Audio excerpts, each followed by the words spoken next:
Hey, what's up, Unbroken Nation? Hope that you're doing well wherever you are in the world today. Very excited to be back with you with another episode with my friend and guest, Lesley Logan, who is the founder of onlinepilatesclasses.com. Lesley, my friend, how are you? What is happening in your world today? Oh, I'm amazing, and my world is pretty great. We're doing this in the end of spring here in Vegas, and so, honestly, every morning, the best walks are of watching the desert flowers bloom, so I feel like life's pretty good. Can't complain. Good. I love that. For those who do not know you as well as I do, tell us a little bit about your background and how you got to where you are today. Yeah, so hi, everyone. It's so nice to meet you and be in your ears, and thank you for taking the time to listen to this. I'm Lesley Logan. As Michael mentioned, I'm the founder of onlinepilatesclasses.com, and I did not start there. I actually grew up in a very small town, and I just remember daydreaming all the time that I wasn't gonna be there. Like, I really did dream of leaving all the time, and that I would spend so much time by myself thinking about where I was gonna go, and I just didn't feel like I belonged. I had a lot of friends, so if anyone from high school is listening, I had friends, but I just didn't feel like I was where I was supposed to be, and I don't even know how I could put that into words then, but looking back, that's what I know, and I went to college, and I didn't feel like I belonged there either because I didn't really choose to go there. It was kinda like, this is the only place that would accept me, to be honest, and so so I went there and, I got a job, did all the things, and I just kinda felt lonely, and it was about 2005 when a girl who worked for me invited me to go to a Pilates class, and I made fun of it. I was like, "That infomercial shit doesn't work." But I was alone. I had no friends. All my college buddies had gotten married and moved out of town, and so I went with her thinking, "Okay, the only time I have to do this class, we'll go have some avocado toast and I'll have a friend." Boom, like, check, check, all the boxes, right?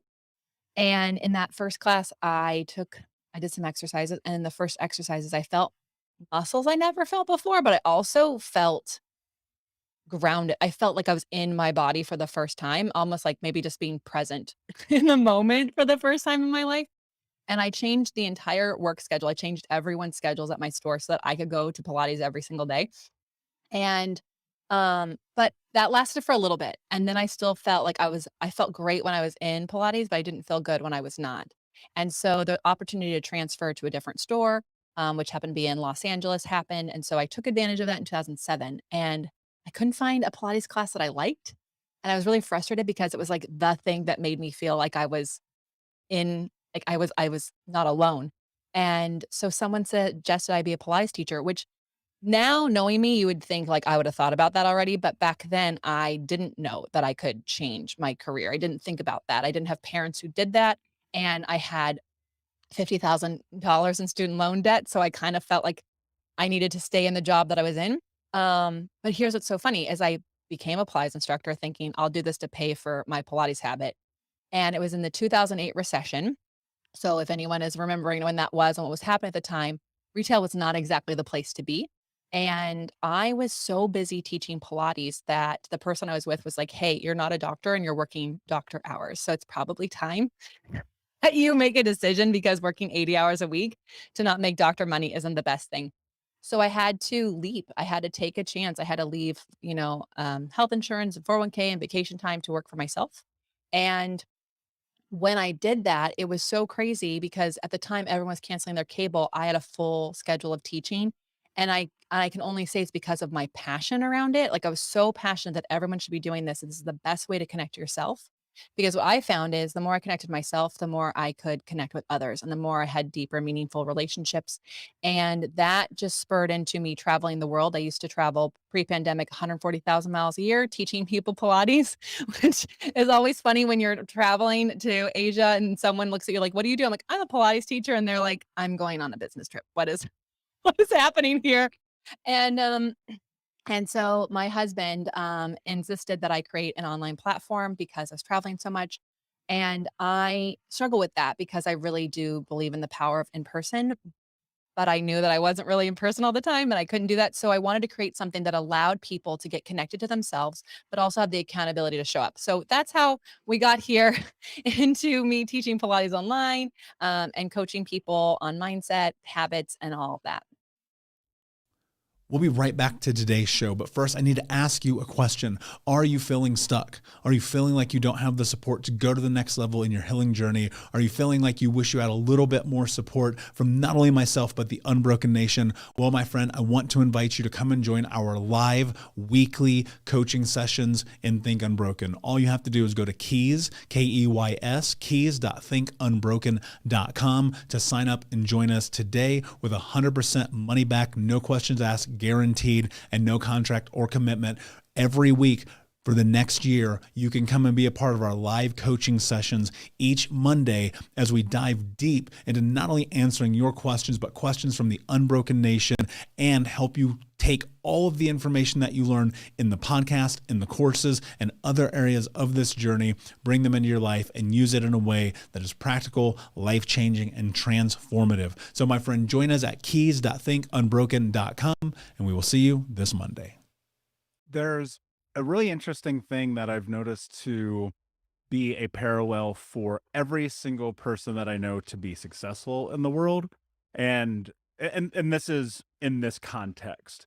And what I mean by that is, and I don't mean financially, I don't mean from a business owner perspective, I mean they're happy, they're successful, they feel good about their lives, is because they accepted the challenge of going all in on themselves.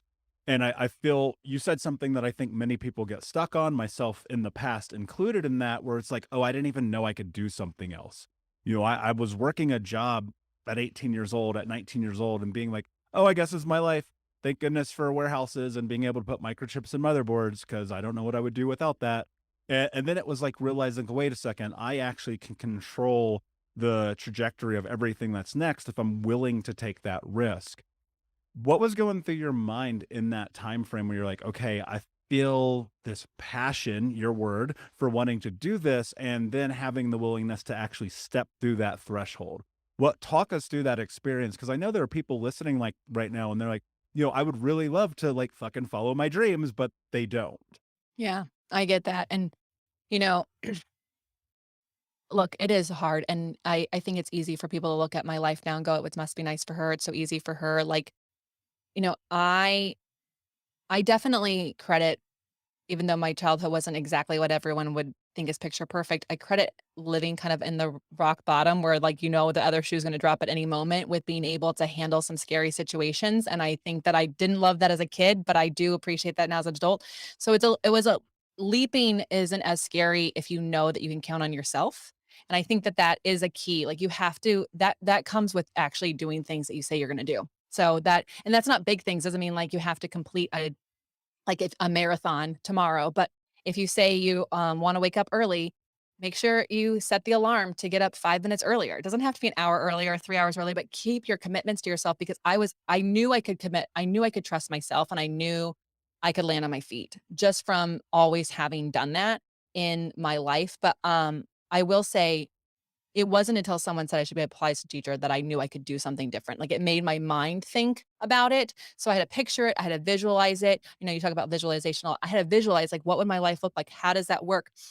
I did some research, and it wasn't easy. I really did for over a year do two things: full-time Pilates teacher, full-time managing a jewelry store. I was burning out. And I got to the point where it was like, if I don't make this leap, I have to go back, because I can't keep going the way it's going. So if you're listening to this and you're in that place where, like, I can't keep going the way I'm going, I hate to break it to you, but you have to do something really scary right now. And you need to actually really consider, like, look at all the data of all the times you've shown up for yourself. Look at all the times you've been able to achieve and survive things, and, like, put that data in front of you and make a plan for making that switch. And one of those things for me to make that plan was, I had to be really clear on how much money I needed to pay my bills.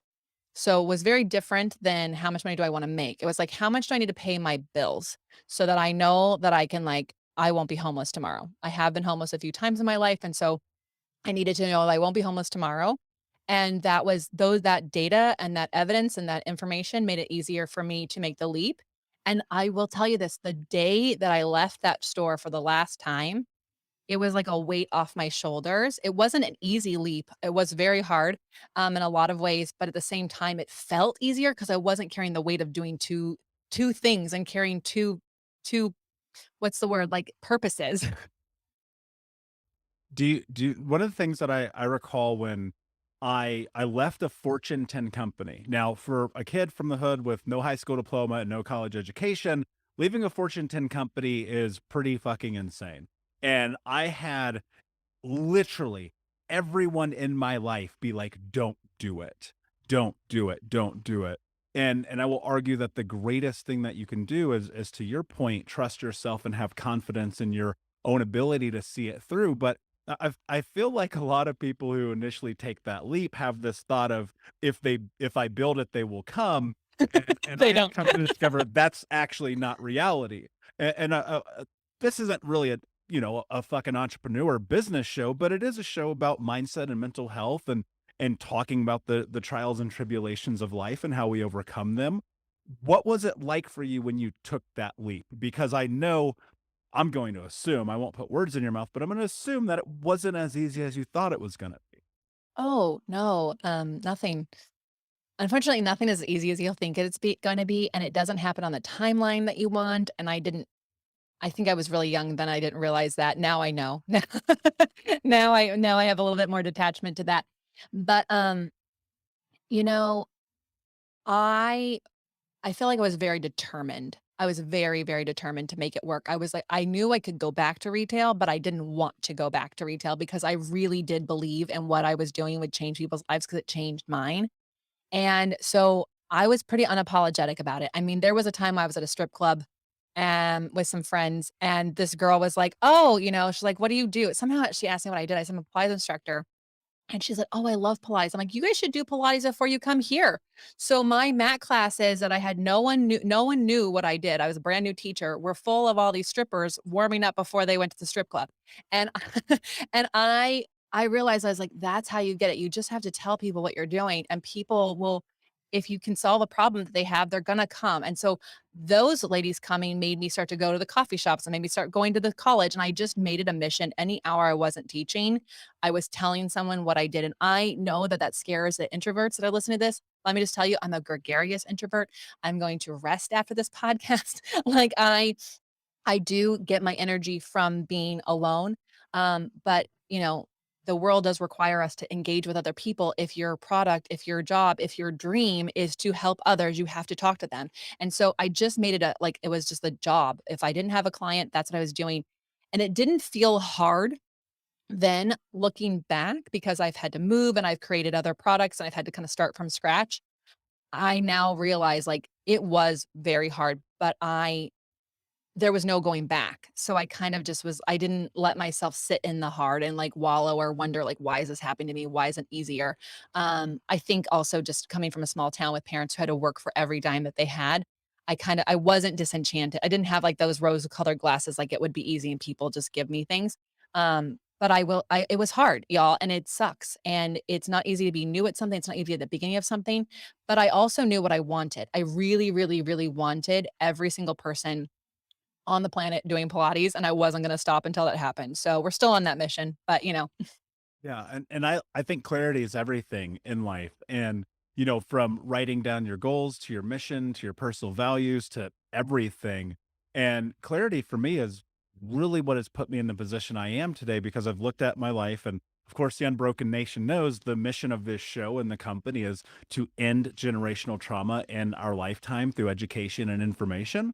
And so you think about that, you look at it, you go, okay, now that I have this, I can create everything else around it. But I think so many people get stuck in not having clarity, not knowing where to begin. And was that like this shower thought for you? Was this a 3 a.m. moment? Like, how did you get clarity? Was it just that Pilates had impacted your life so greatly? You're like, oh, this is it? Like, I guess, what was the pendulum swing? yeah. I wish it was a shower moment. I used to run a lot, and, so I got a lot of thoughts on my run, and I I only know this now, or I only know this since 2013. So in 2008, I did not know this, but I think I was really angry, and I was a really fast runner when I was angry, and I found out in 2013 when I got really happy that I started slowing down. So, but I would get these thoughts on my run, and I just couldn't keep going the way I was going.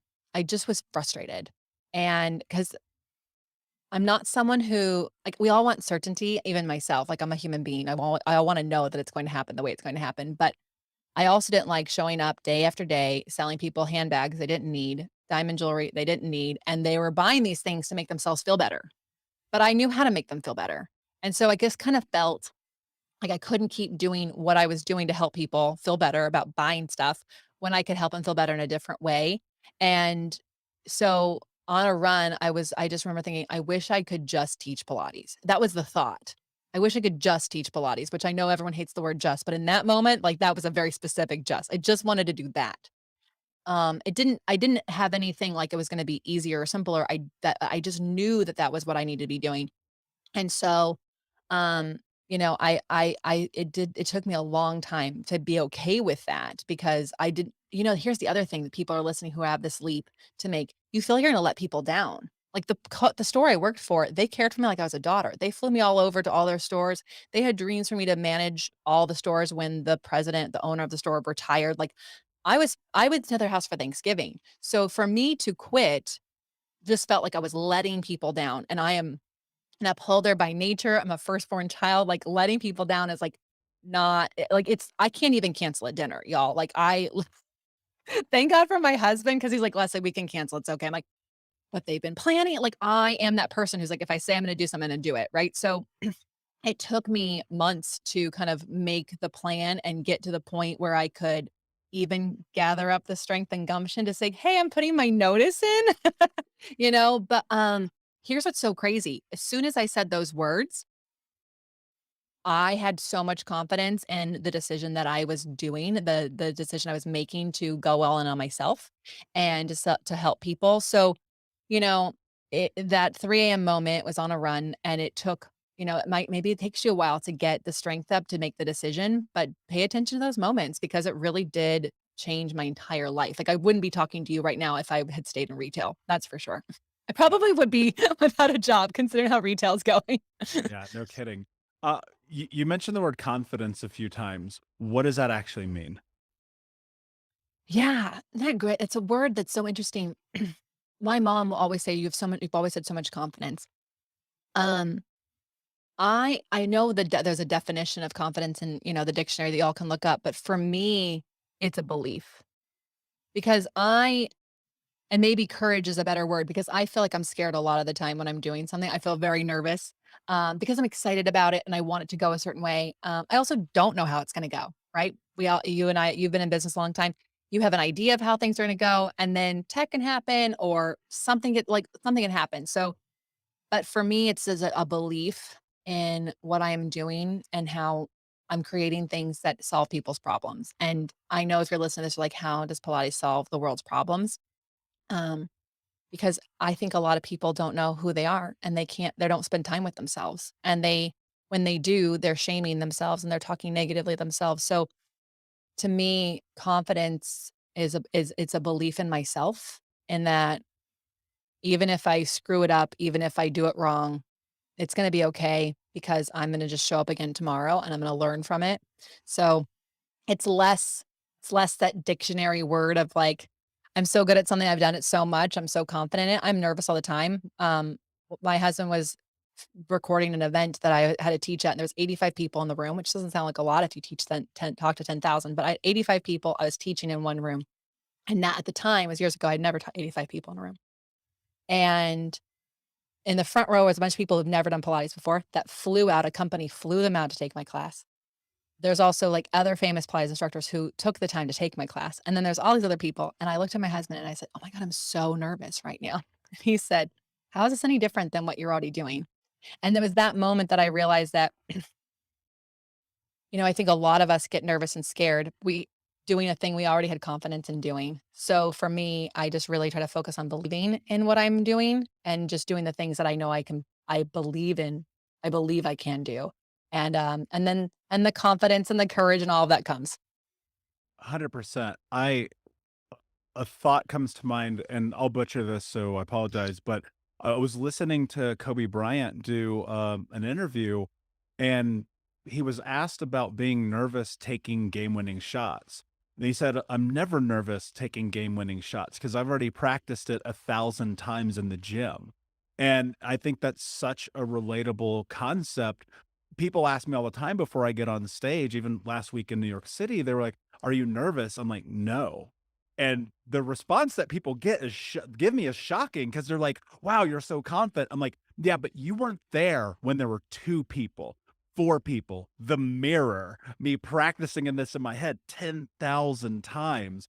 And that's the truth about it. I'm in full agreement with you. If you're not willing to go through the suffering of the doing it at repetition to create proficiency, you'll never be able to do it when it's on the line. You know, you see all the time in real life scenarios those who are unprepared because they're going to fail. And I would rather fail in practice than fail during game time. You know, Iverson's thing about practice, practice, practice, we're talking about practice, it's just practice. Like, that's so important because it is the practice in which you gain the tools to be proficient and Yeah. build the confidence to show up when it's time to execute. And like, honestly, like, practicing sucks. Like, it's boring. Oh, I used to, because people ask this is a great question. People ask, how are you so confident when you do video? Right? Like, because now everyone has to do video. Like you all have to learn how to look at the dot on the screen, not the person's eyes, like all the things. Like, how did you do that? Because I've been teaching online for years. I've been teaching on before people got on Zoom. And I said, you know what's really funny? I took a random commercial acting class and they make you practice looking at a Post-it note while you make your bed, and you are, like, selling an Amex while you're making your bed. And so I practiced talking to Post-it notes in my house, doing this thing, and it ended up happening that when a very famous company brought me on to teach a Pilates class, they're like, "Wow, you're a natural." No, not a natural. I've been practicing talking to a Post-it note while Swiffering my floors, these things. And so, um, I think people, they look at other people doing stuff and they think that it was so easy for them. They don't see the practice. They don't see, like, the Kobe Bryant practicing game-winning shots in practice, right? They don't see you, the 2s and the 4s, and when they see us, they see, oh, where we've come, where we're at now, not where we came from. And I challenge anyone listening that's, like, going, "Oh gosh, it's so easy for them." Whenever you say that to yourself, I want you to picture them actually starting with 2 people and 4 people, because that's what they did. No one is starting off with 10,000. And by the way, you don't want to. You don't want your first speech to be in front of 10,000 people. I promise. Very true. And as someone who has spoken in front of 10,000 people, it's freaking awesome. But if I weren't practiced, I'd tell you right now, it would have been probably the worst experience of my life. What one of the things I'm curious about, you talked about mindset when you kind of introduced yourself. One of the things that I'm always trying to do on this show is explain what mindset actually means. But instead of me doing that, I'd love to hear it from you. What are your thoughts on mindset? What does that actually mean? And especially in the world we live in today. Hey, what's up, Unbroken Nation? We'll be right back to today's episode, but I want to take a moment and invite you to Think Unbroken Conference. That's right. Our next conference is happening right around the corner this December with amazing speakers from around the world who are leaders in personal development, trauma education, mindset, and more. All you have to do to register to watch for free, that's right, $0. Come and join us, is go to myunbrokenlife.com, register and sign up. You can get access to the free event. Watch it live with us this December. It'll be myself speaking along with amazing human beings like Anthony Trucks, Jamie Bronstein, Lesley Logan, and a special interview that I'm doing with Dr. Gabor Mate that has never before been released. So come and join us, myunbrokenlife.com. All you have to do is put in your email. We'll send you over the registration. You'll be able to come and join us, watch live. And then if you want access to the recordings or more information there for you to keep them forever. But in the meantime, go sign up. Block it off on your calendar. This is going to be a transformational experience that you do not want to miss. Head over to myunbrokenlife.com to register for free. Until next time, be unbroken. Yeah, especially in the world we live in today. This is a great question. So, you know, the way I think of my mindset is how I'm going to do anything, right? So, and your mindset is going to determine whether you can do whatever it is you believe you want to do. Like, if whether you're right or you're wrong, right? That's what they say. You're correct. We believe you're right or you're wrong. You're correct, or whatever it goes. Here I am butchering things now. So the reality is like I grew up with a very fixed mindset family. I don't think that's abnormal. I think that depending on your age, that was just kind of the generation I grew up in. You know, money doesn't grow on trees. Penny saved is a penny earned. We can't do that. There isn't enough, you know. Um, I kind of grew up feeling like there was a success pie and a money pie, and like if other people had it, I couldn't have it. So I grew up with this very fixed mindset, and it really did determine a lot of the decisions I made when I was younger. And it wasn't until I understood other things and saw other things happening in the world and realized that there could be so much abundance, there could be so many like someone else's success actually allows for me to have more success, right? It doesn't actually determine if I can be successful or not. And so in doing a lot of self-discovery, a freaking ton, multiple therapists and lots of reading and just understanding, you know, and a third stint being homeless, I was like, okay, we keep getting here. So to me, your mindset is really what determines your behavior, the actions you take, everything. And even if you are taking all the actions to have a very successful, in air quotes, whatever you determine thing, if your mindset is that it won't work, it will not work. So to me, your mindset is like basically your best sidekick in everything you're going to do. And I have to check mine. It doesn't mean that like I believe all things are possible and I can believe that I can have whatever I want. But if there are days, let's just be real, there are days where I'm like, this fucking sucks. It's not going to work. I don't think this is going to work. And I promise you, every time I've thought that, my actions that day have been in alignment with it's not going to work. So guess what? It doesn't work. It's not even a self-sabotage. It's like I just didn't have the right mindset. So I really um I spend every morning in my morning pages checking my mindset and I'll allow myself to have the bad mindset in those pages and get it out, get all the fears, get all the stuff, all the things I think could go wrong out. And then I write what I'm going to do that day to to to reverse that, to prevent that. And then I really do spend time on my morning walk. I talked about in the beginning. I look at the flowers, and if there's not flowers, I look at the dead leaves from the summer, or I look at the nature because it really does help me put myself in the mindset that is, I can do the things I believe I want to do, the things I know are going to help people, and I can show up every day. And you know, I have to give myself that pep talk, but mindset, you know, there is a definition out there. And I'm sure my coach that I studied from taught me it, but the truth is your mindset is really how you take action in your day. So you got to check that at the door every day. And it isn't something that like you just turn on. It's not your AC. You can just put it on nest. You know, I want to stay at this mood. It's going to change throughout the day and you've got to be conscious of it. It's fascinating to me, like in the course of any given day, how much my brain is like over here and over here and over there and over here. And I constantly am like, no, motherfucker, get focused, do the thing right here, right now, because this is what matters. And like pulling myself back to it again and again and again and again. Because I think initially I used to think all these people have just got it figured out. Like I remember distinctly. So one of the big openings into personal development for me, and I don't give him enough credit, is Brendan Burchard. Hmm. And so I read one of Brendan's books early on. I was like, how the fuck does this guy think this way? Like, how could you possibly be positive and looking towards solution and wanting to have a life of prosperity and being willing to, you know, become the person that you're destined to become? And I was like, oh, it's just a skill. That's all it is. It's like Yeah. everything else that we do in our life. It's you must hone it and craft it. And the same as, I mean, if you don't ride a bike for 10 years, the first time you ride it again, it's gonna be a little wobbly. It's gonna be a Yeah. little bit odd. I've done that, by the way. It's true. You're wobbly. You can ride a bike, but it's wobbly. Yeah, and 100%. And so in that, it's just kind of like you have to be willing to like recognize the truth that it's iterative. You're going to have to just keep going and keep doing it again and building it. And everybody, I mean, I think I'm like Mr. Mindset guy, right? And you're even talking about running a marathon. Like I just completed my first one, and in the process of doing so, I didn't want to train. I didn't want to follow through. On the day of the marathon, I was up till 2 o'clock in the morning. I couldn't sleep. The alarm goes off. These stupid things start at like 6 a.m. because some Yeah. freaking psycho was like, oh, that's the time we're gonna do this. And for a millisecond, I thought to myself, doesn't matter. Nobody's gonna know. And then realizing like the truth about this is the only way that you create anything in your life is through following through. And so I Yeah. got my ass out of bed, drove my car over there, and at 6 a.m. we did the damn thing.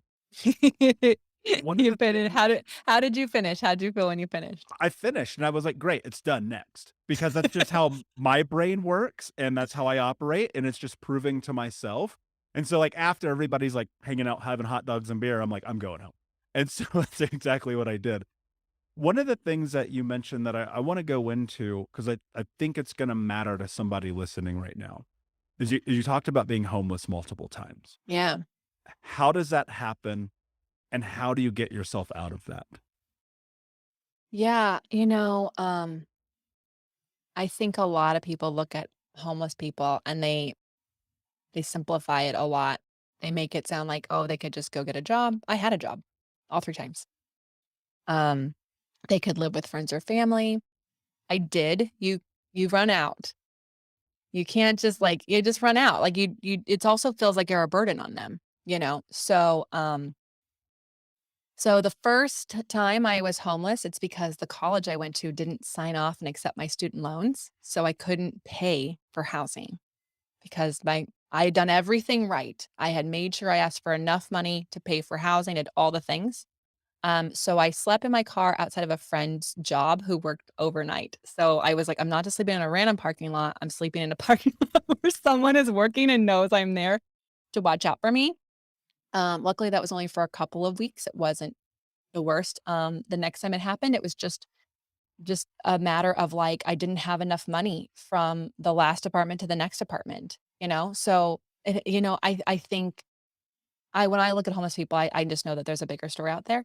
And then the third time, I was luckier. It was in 2013. I had plenty of people who knew me well enough to know I could sleep on their couch, but I was couch surfing all over LA, and that happened because I left someone. I left someone that I didn't wanna live with while looking for a place.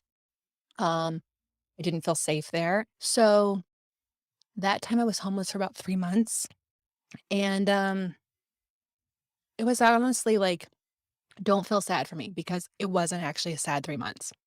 It was an eye-opening 3 months, and I learned more about myself in those 3 months than I learned about myself in the 10 years prior getting to know myself. So, um, I was on a mission that the next place I would live in be the last apartment I'd have till I buy my dream house. And that was the mission I went on, and that was a visualization I did, and I did a actually did a dream board, like, I went to someone's house, like, I thought it was so funny that I was, like, totally had no place to live, and I was living out of my trunk of my car and, like, sleeping on people's couches, but I was like, "I'm doing a magazine visualization thing here," and all this stuff, but, it worked. It really did work, and I knew I was safe, and I knew I'd be fine. I also knew it was happening for me. I could only know that because of all the work I did before.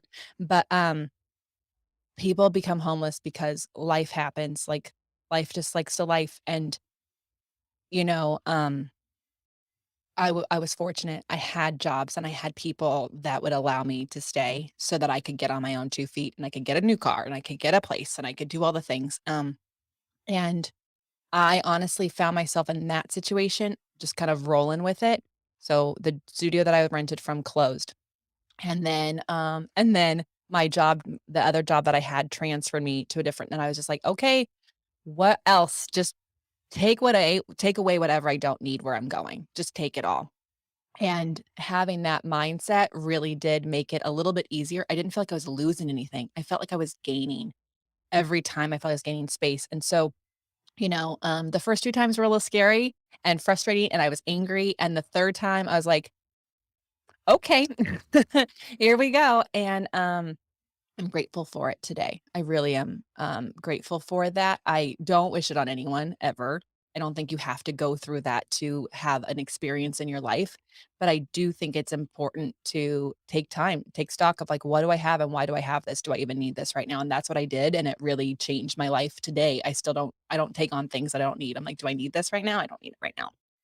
Yeah, that's really beautiful. And it's, being homeless for really a majority of my childhood and knowing that sensation of the unfamiliar and the uncomfortable, it was so much of my experiences, and it's different, obviously, we're tremendously different in age when it comes to that experience, but I used to always blame everybody. And I probably had the right to do so, all right, at the time.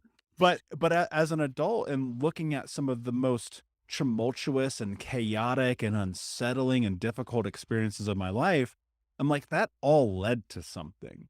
And I think it's really easy to be dismayed by the negativity of life because I think you said it really well. Life is gonna do life. Like life is gonna happen whether you like it or not. And I think it is about rolling with the punches and figuring it out and navigating it because I don't know anyone who has it easy. No. I don't know anyone who, and even I'm in connection and my mentors are billionaires and like they don't even have it easy because it's not like the money makes life easier. It gives you more access to shit, but they still deal with death and loss and pain and suffering and heartbreak and all the things that come along with that.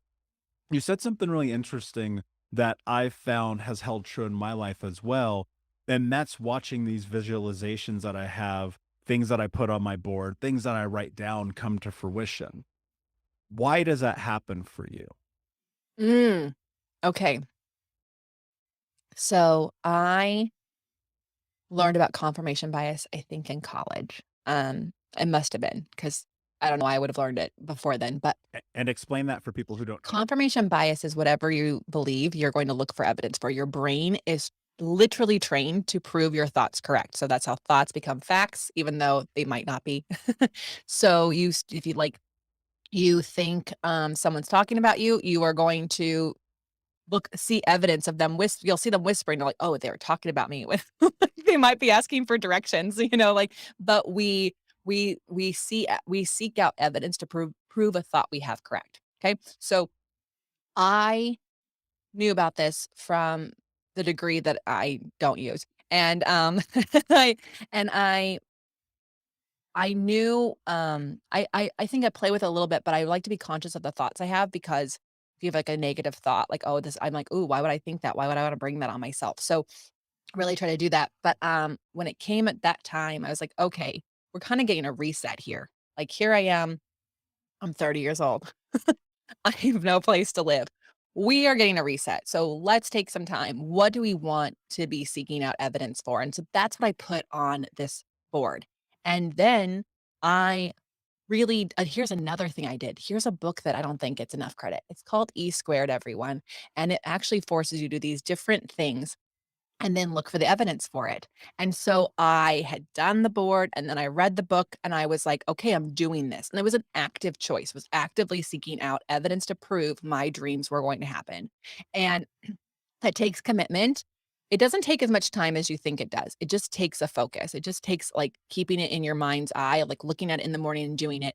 And the synchronicities that happen or serendipitous things that you would want to say that happened were insane. They were insane. They were so amazing, and every time and we're talking they're little things. We're not like Oprah didn't call, okay, but she will someday. She's on the board. But you know who did call? Los Angeles Magazine to tell me that I was the voted best Pilates instructor in Los Angeles. I said, "I thought people, like, paid to win these things. I didn't know I didn't even apply." Right? So these little things were happening to show that my visuals, my vision, my wants and needs and dreams were going to happen, and I just kept looking for that evidence. And I'm telling you, it really did direct what I said yes to, what I said no to, because I would say no to things that I would like filter through my mind. Like, is this somehow going to lead up to what's on that board? And I think a lot of people listening don't know what to say yes to or don't know to say no to. And they're saying yes to everything. But when you have an idea of where you want to go, where you want to grow, it really does make it easier. It's like, if I say yes to this, do I see a point where this could like make it happen? And there are roundabout ways that things also happen, right?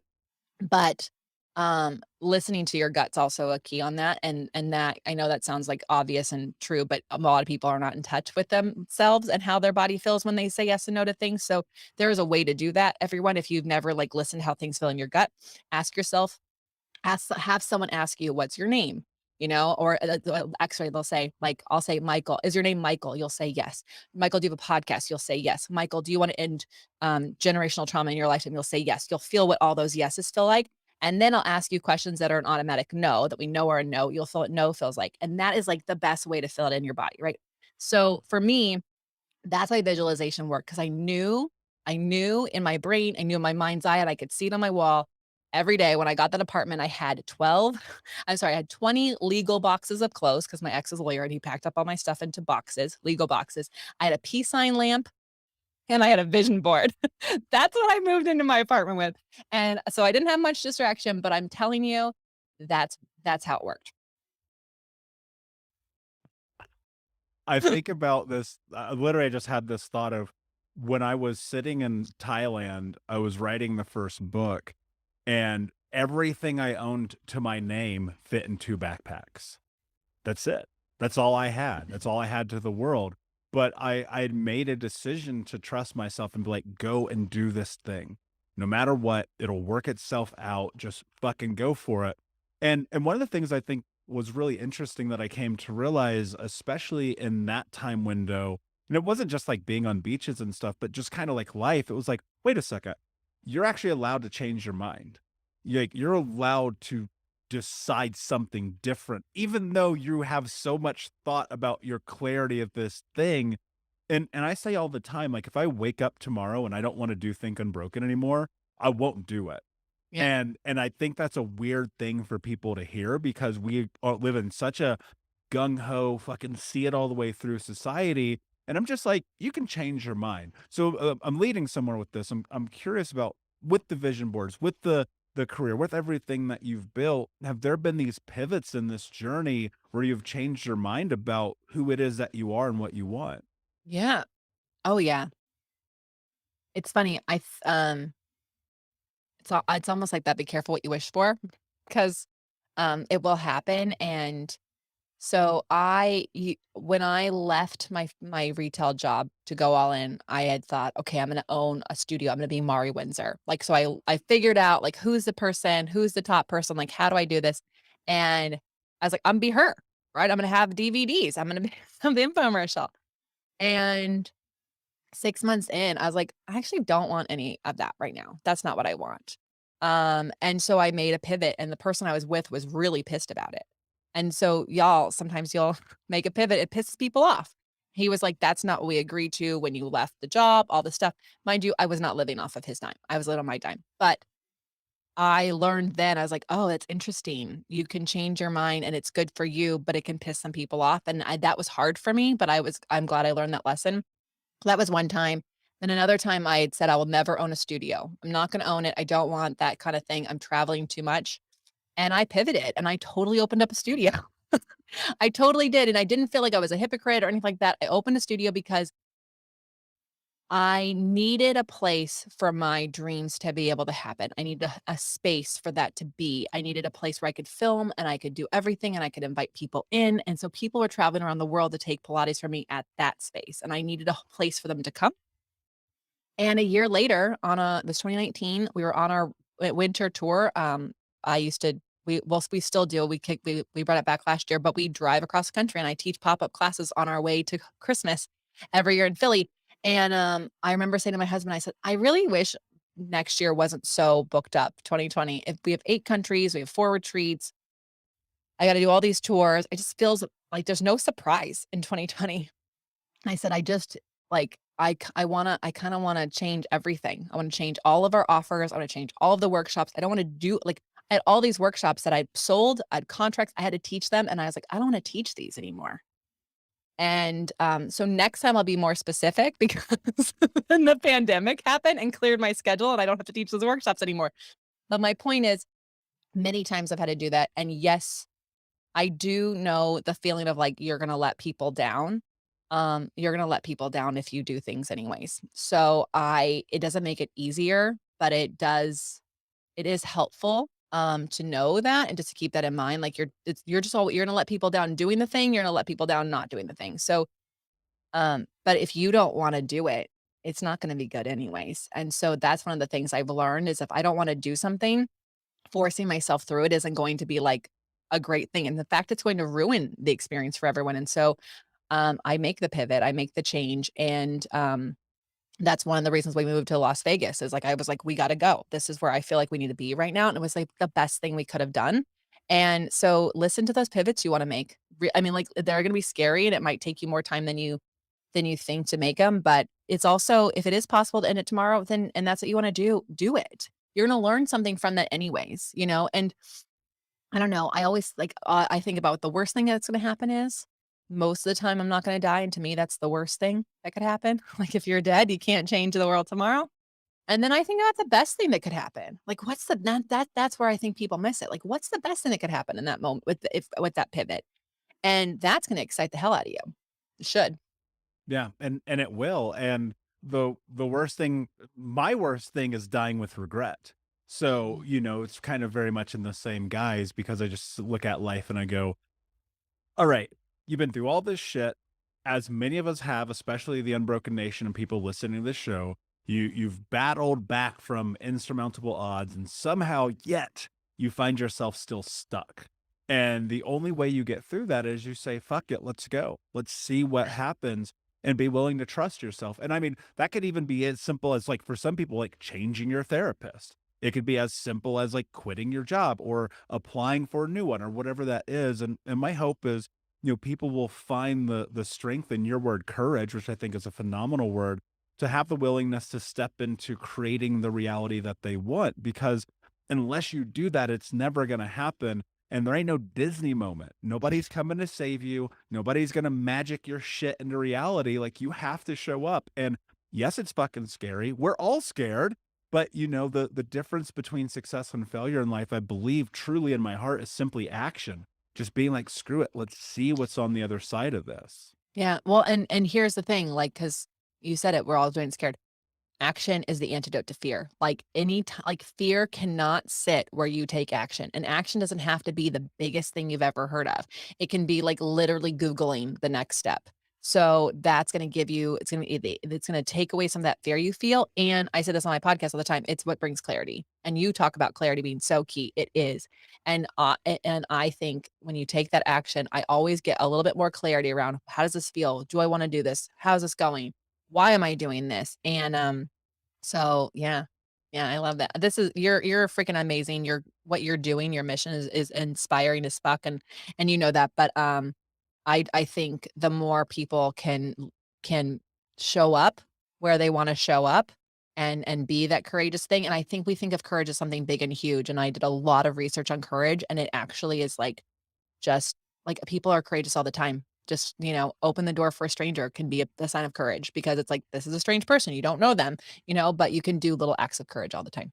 Yeah. And I think courage also is in those moments, it's doing the thing you should do.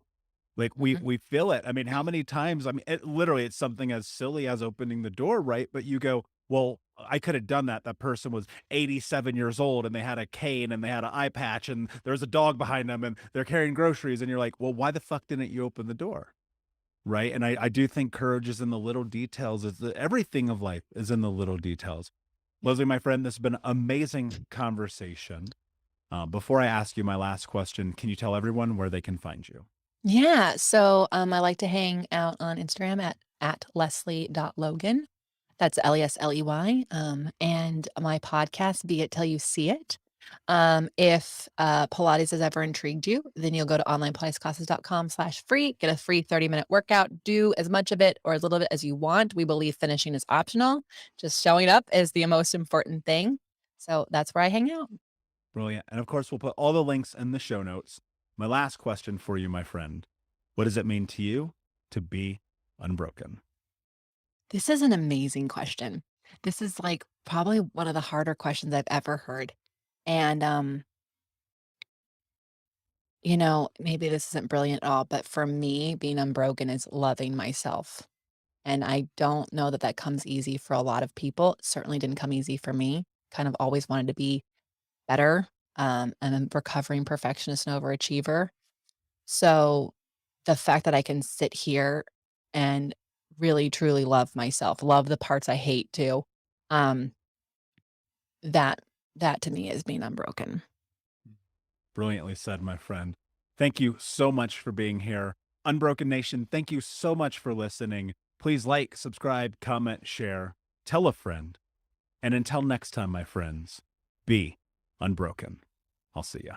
Hey, Unbroken Nation, we'll be right back to the show, but I wanted to let you know that you can grab a copy of my first book, Think Unbroken, Understanding and Overcoming Childhood Trauma, for free. If you go to book.thinkunbroken.com, you can download the PDF ebook version of the book and get everything that I know about the baseline of healing trauma for free, downloaded to your email right now. Just go to book.thinkunbroken.com to download your copy of Think Unbroken, Understanding and Overcoming Childhood Trauma for a PDF for your phone. Again, that is book.thinkunbroken.com. Thank you so much for listening to Think Unbroken.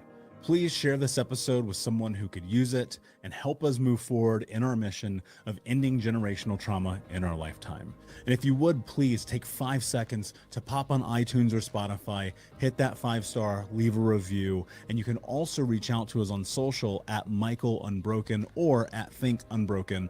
And of course, you can check out our YouTube channel at Think Unbroken. Thank you for being a part of Unbroken Nation, my friends, and until next time, be unbroken.